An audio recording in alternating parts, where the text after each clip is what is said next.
हमारे प्रिय श्रद्धेय ऊर्जा, उत्साह और प्रेम से भरे हुए सरलता और सिद्धि, ये दोनों बहनें साथ साथ रहनी चाहिए तो एक दूसरे की शोभा बढ़ती है। और वो दोनों जिनमें एक साथ है, ऐसे हमारे प्रिय धीरेन्द्र कृष्ण शास्त्री जी। भगवान शिव जी में श्रद्धा बलवती हो और अभिषेक प्रियो शिवः कहा गया है, और वो अभिषेक अविच्छिन्न धारा के द्वारा हो, उसी तरह लोगों की श्रद्धा की अविच्छिन्न धारा भगवान शिव के ऊपर, जिनकी वाणी के चलते भगवान शिव को अभिषिक्त कर रही है, ऐसे हमारे परम श्रद्धेय प्रदीप मिश्रा जी, व्रज के रस को अपनी वाणी के द्वारा निरंतर प्रवाहित करने वाले परम श्रद्धेय ठाकुर जी, यहाँ के सांसद आदरणीय शर्मा जी, वंदनीय संतवृंद, मंचासीन सभी महानुभाव और आप सभी भाई बहन। शिवरात्रि का पर्व समीप में है। मां पार्वती और भगवान शिव ये जगत के माता पिता है। गोस्वामी तुलसीदास जी भी कहते हैं, जगत मातु पितु शंभु भवानी, ते ही सिंगारन कहूं बखानी। शिव पार्वती पूरे विश्व के माता पिता है। शिव जी त्रिभुवन गुरु भी है, शिव जी योगीश्वर भी है। ऐसे भोले बाबा को मां पार्वती प्राप्त करने के लिए जिस प्रकार कठिन तप करती है, उसकी कथा रामचरितमानस के बालकांड में हम लोग सुनते हैं, पढ़ते हैं। इस प्रकार की कई पार्वतियां, 300 से अधिक या 300, अपने अपने शिव का जहां वर्ण करने जा रही है, ऐसे ये सप्तम विवाह महामहोत्सव में आज मुझे भी उपस्थित होने का अवसर मिला है।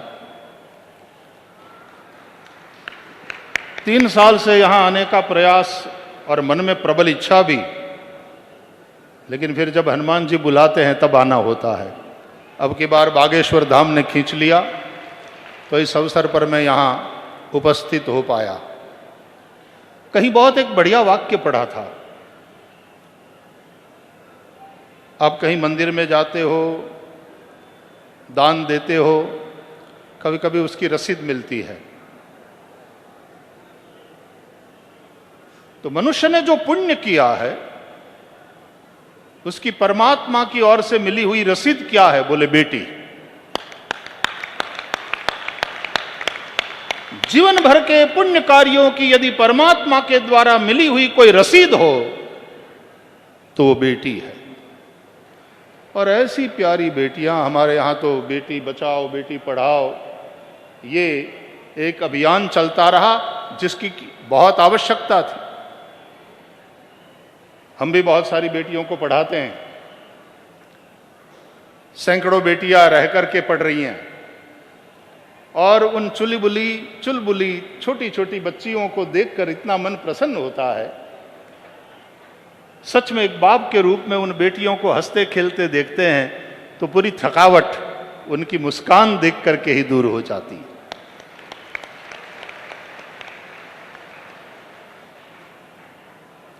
एक ट्रेन जा रही थी, बहुत भीड़ थी, कंपार्टमेंट पूरा खचाखच भरा हुआ था। एक मां, कपड़े का भरा हुआ एक थैला, एक 2 साल का बेटा कमर में उठाए, और एक 7 साल की बच्ची उसका हाथ थामे। किसी तरह ट्रेन में घुसी। यात्रा अनिवार्य थी, बहुत भीड़ थी, गर्मी के दिन थे,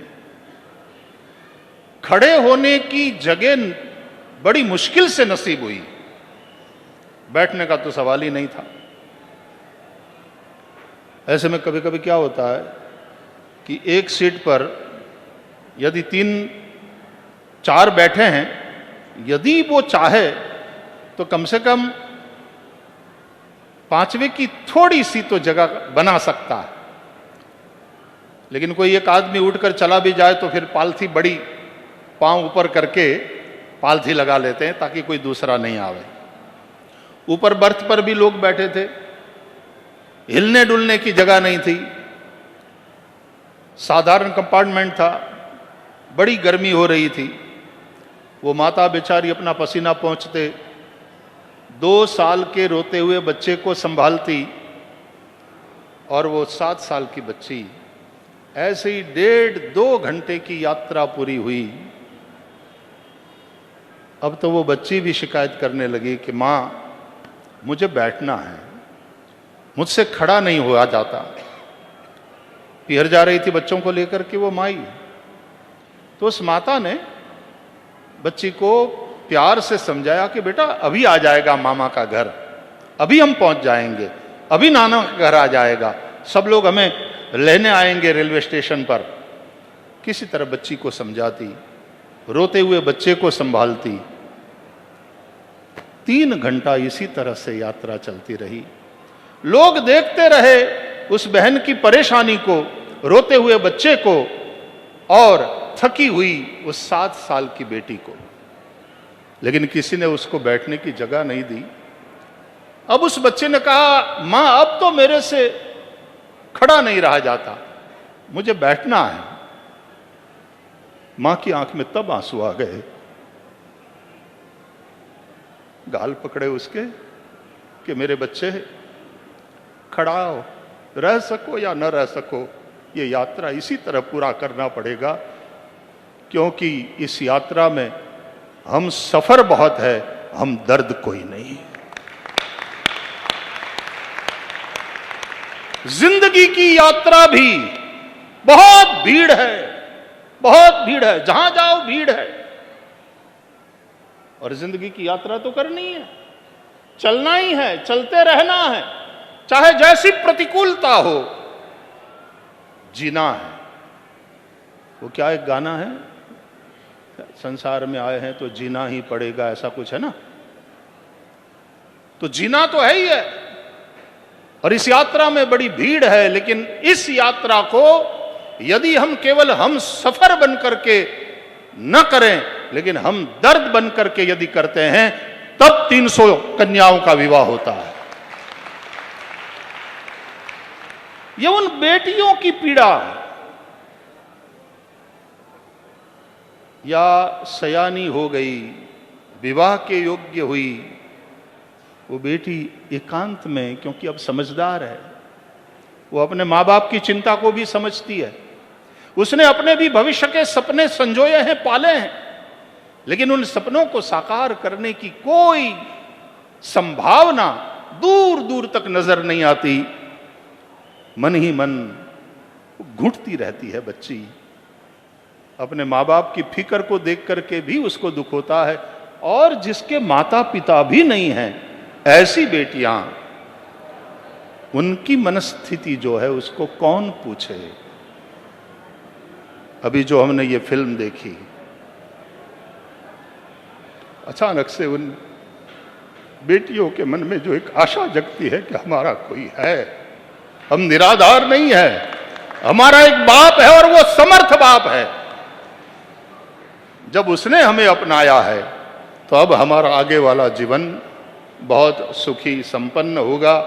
और वो बेटी जब लक्ष्मी बनकर के अपना एक घर बसाएगी, अपनी गृहस्थी में प्रवेश करेगी, अपने नारायण को संभालेगी, और जब बच्चा उसकी गोद में खेल रहा होगा, तो निश्चित रूप से तब से ही बागेश्वर धाम सरकार के प्रति अनुराग उन बच्चे के मन में भी भरेगी।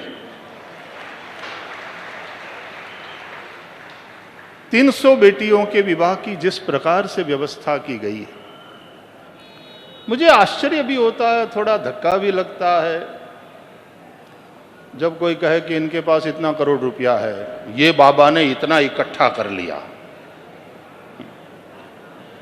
इकट्ठा किया हुआ कहां जा रहा है वो भी तो देखो मेरे प्यारे।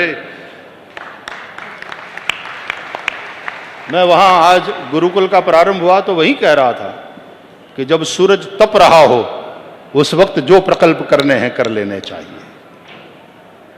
और ये तो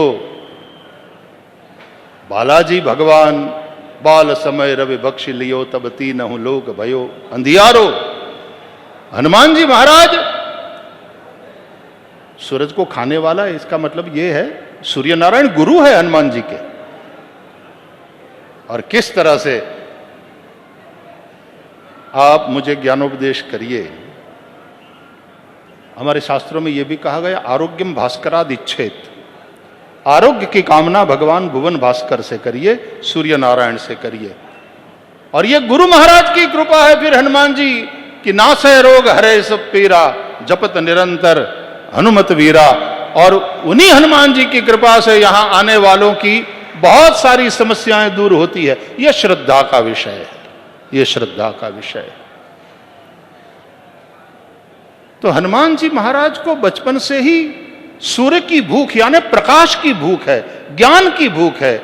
और इसलिए पीछे गुरु के सामने सम्मुखो अर्थलाभाय, गुरु के सामने देखना है और सूर्य नारायण के पास समय नहीं है रुकने का, तो पीछे वाले पांव से चलते हुए अपने गुरु का दर्शन करते हुए प्रकाश की भूख के चलते सारा ज्ञान इस तरह से पाया श्री हनुमान जी ने कि ज्ञानी नाम अग्रगण्य बने। उन हनुमान जी महाराज की कृपा के चलते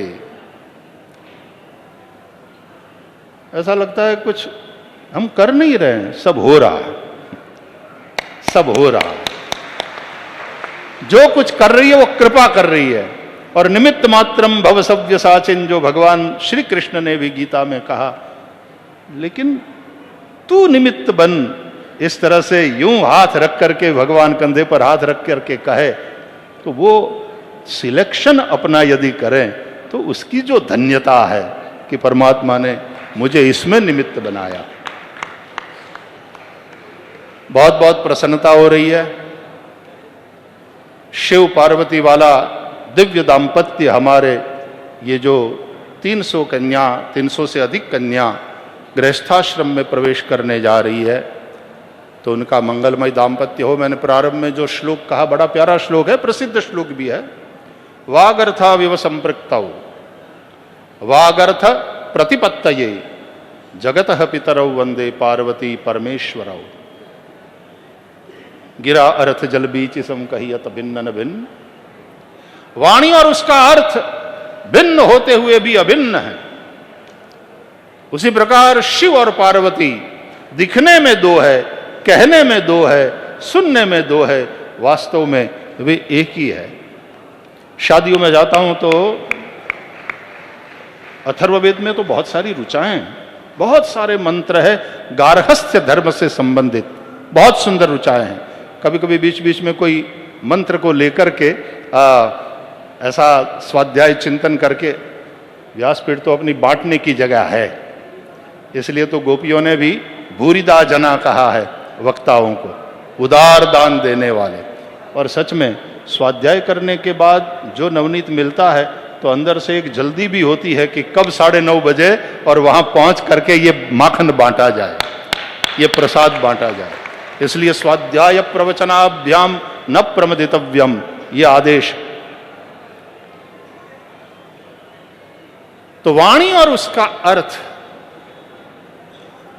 गिरा अर्थ, जल और जल में उठने वाली तरंगे, ये भिन्न होते हुए भी अभिन्न हैं। उसी प्रकार शिव और पार्वती अभिन्न हैं। मैं तो 2 दिन पहले आया हूं।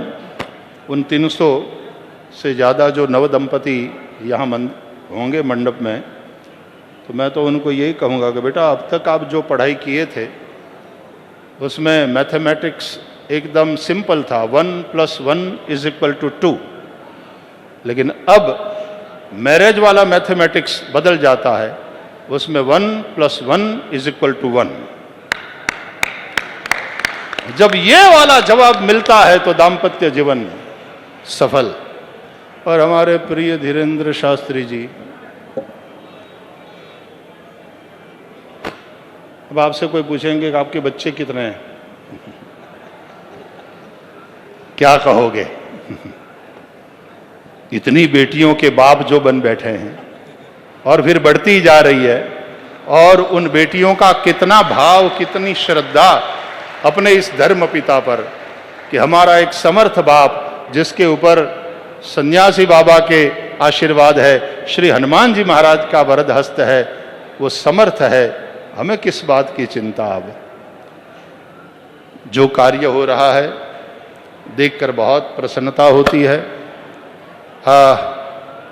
सामाजिक हो, शैक्षणिक हो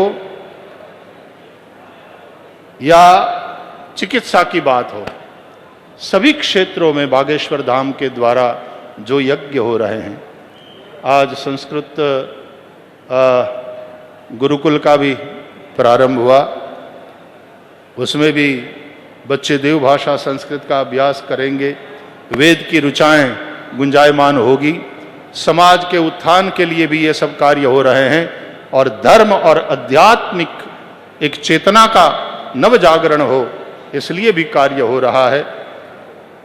हमारे आदरणीय प्रधानमंत्री जी कहते हैं सबका साथ सबका विकास, और विकास केवल सरकारी करे ऐसी अपेक्षा नहीं रखनी चाहिए। सबका साथ होगा तो फिर सबका विकास अच्छी तरह से होगा। यहाँ धर्म जगत के भी इतने महानुभाव, धन आता है अच्छा जब कार्य होए, भगवत कार्य होए तो धन अपने आप आता है, क्योंकि लक्ष्मी जी को भी भाग करके सेवा में लगने की इच्छा हो जाती है। इसलिए सभी दाताओं को भी बहुत बहुत साधुवाद देता हूँ, बहुत प्रसन्नता। मैं तो यहाँ आया हूँ उन बेटियों को आशीर्वाद देता हूँ, उनके मंगल दाम्पत्य के लिए भगवान से प्रार्थना करता हूँ, लेकिन विशेष रूप से हमारे प्रिय धीरेन्द्र कृष्ण शास्त्री जी को कि प्यारे, कभी कभी तुम्हारी भागा दौड़ी सुनता हूँ मैं तो थोड़ी चिंता भी होती है, और मैंने कहा भी है कि अपने स्वास्थ्य का भी ध्यान रखना, क्योंकि बहुत कार्य करना है, बहुत लंबे तक दूर तक जाना है, और आपके हाथों बहुत अच्छा काम आने वाले दिनों में भी होना है। भगवान आपको स्वस्थ रखे, हनुमान जी महाराज की उपासना है, ऊर्जा से भरे रखें, उत्साह से भरे रखें, और सिद्धि और सरलता ये दोनों एकदम सट करके आपके अंदर नित्य रहे, आशीर्वाद देते रहे। बहुत बहुत आशीर्वाद, बहुत बहुत शुभकामना। सनातन धर्म की, वैदिक सनातन धर्म की, धर्म की अधर्म का, प्राणियों में विश्व का। हर हर महादेव।